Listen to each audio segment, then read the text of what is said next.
folido. Salamu biye, Dauda Tarawele, salamu biye, kisi folido. Iya na jora masaye, soni ne kai mangutu fo, mi barigada jabaru alaye, kasoli chaya, kira mamaduka.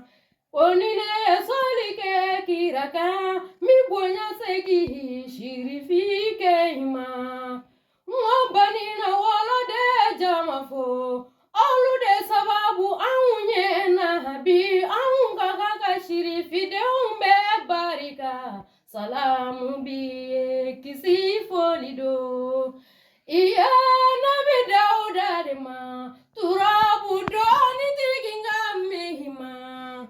Najara Dauda jumena, tarawele lakaude nabi nganafo.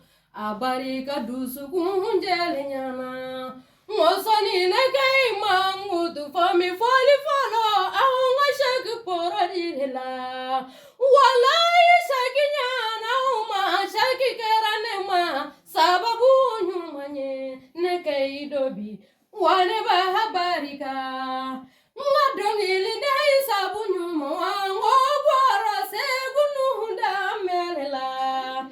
Iya dauka folido. Abarika jigi ya utalila zigiri dala jama jigi ya mbihima. Iya daunya nahuma. O kama nebe barika dabi ala sona baumunya daraika. Nabi kabunya masegi ke adahuye. Sabula bete jogo nyumanye. Wamori bete la dirie.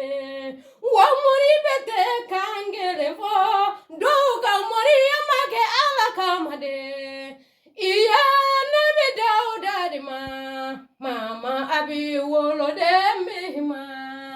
Iya nebe Dauda de ma. Ala kadoni ba nani ededo. Kira kadoni ba nani ededo. Siri filo kanu ba nebi dauma. Abarika dusuku nyuma na ahunye. Nebi ngabade nge folikila. Sigiri damelanjini nana. Iya kubeni bonya mawale minye. Odiara kalande ba umu jalwe. Iya kabonya ke nunu hunye. Iya nebade nge maduye.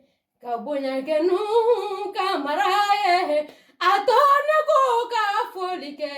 Nenana bonya masegi ke dahuye. Nebe ini wala faufo.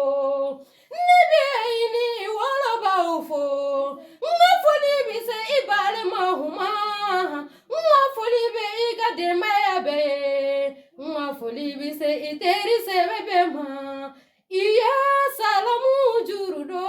Salamu juru ye kisi folie. Ukamane nana kisi ka foliki. Salamu biye kisi folido. Ah ouais. Alaikum salam. La